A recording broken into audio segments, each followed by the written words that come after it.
안녕하세요. 이화여대학교의 유승철 교수입니다. 이번 시간은 디지털 마케팅 효과와 효과 분석이라는 주제로 말씀드리려고 하는데요.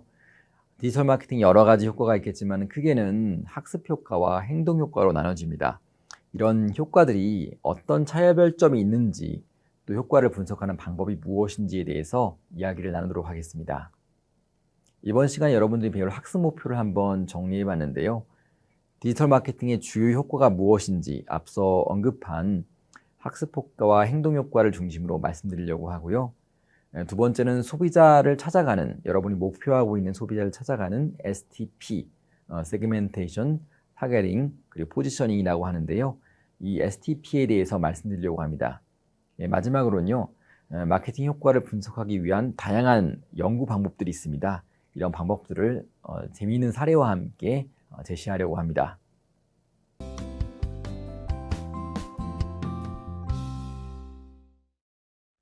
우선 아주 광고 마케팅에서 아주 유명한 격언이 있는데요. 내 광고비의 반이 낭비되었다. 근데 문제는 어느 쪽 반인지를 모르겠다라는 말이 있습니다. 존 워너메이커라는 유명한 리테일러죠. 아주 리테일 재벌인데 이분이 한 얘기인데요. 사실 이 격언이 지금도 동일하게 적용이 됩니다.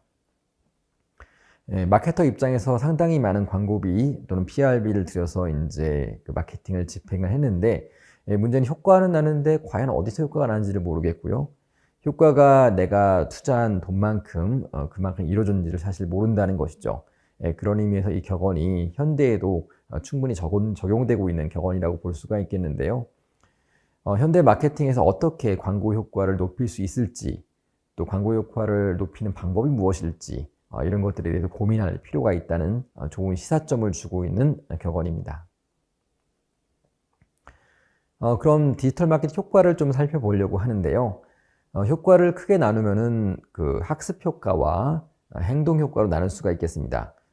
이 두 가지를 한번 각자 설명을 드려보면요. 학습이라고 하면은 말 그대로 뭔가를 배우는 것이죠. 모르는 것을 알아가는 과정을 학습이라고 하는데요. 일단은 사람이 학습하려면 이제 구체적으로 봐야 되겠죠. 보거나 들어야 되는데, 그래서 제가 see, listen이라고 적었습니다. 보고 들은 다음에는 기억을 해야 되겠죠. 말 그대로 우리 기억 저장 시스템 안에 브랜드에 대해서 또는 마케팅한 어떤 아이템에 대해서 기억을 해야 될 것입니다.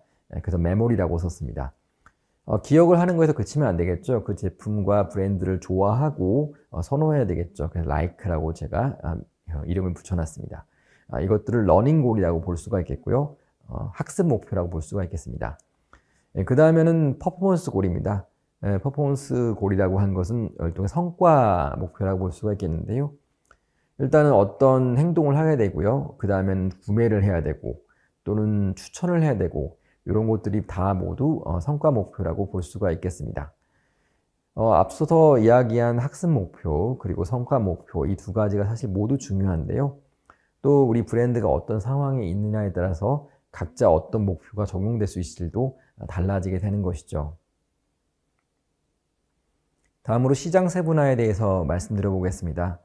시장 세분화라고 하면 마켓 세그멘테이션이라고 번역이 되는데요. 예컨대 시장 전체에 있는 소비자가 너무 많지 않습니까? 그래서 시장을 조금 더 쪼개서 정말 나에게 중요한 소비자가 누구인지 그 세그먼트를 밝혀내서 그 사람들을 중심으로 커뮤니케이션, 마케팅을 한다는 의미에서 시장 세분화라고 부릅니다. 문제는 시장을 나누는 여러 가지 기준이 있을 텐데요.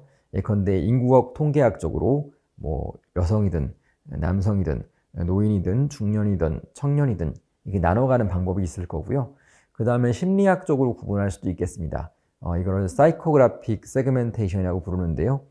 예컨대 또 어떤 사람들은 상당히 외향적이고 어떤 사람들은 예컨대 아웃도어 라이프로 즐기는 그런 사람들이고 어떤 사람들은 또 어떠한 사람들이라고 이렇게 그 사람들의 라이프 스타일 또는 심리학적인 변화에 따라서 나눌 수도 있을 것입니다. 물론 또 다른 여러 가지 변인들로 나눌 수 있는데요. 예컨대 뭐 사회경제학적 지표로 나눌 수도 있겠죠.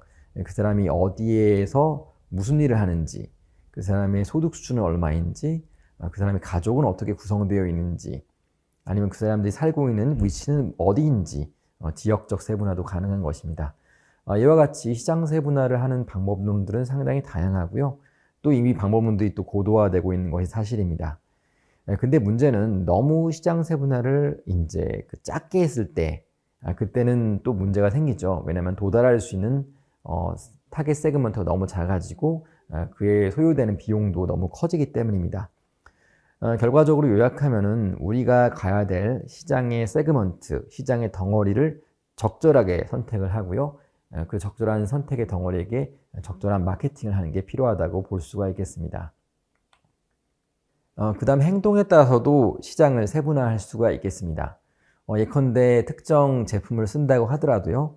특정 제품을 쓸 때 어떤 사람들이 어떤 효용을 추구하는지, 어떤 베네핏을 추구하는지에 따라서 나눌 수가 있겠죠.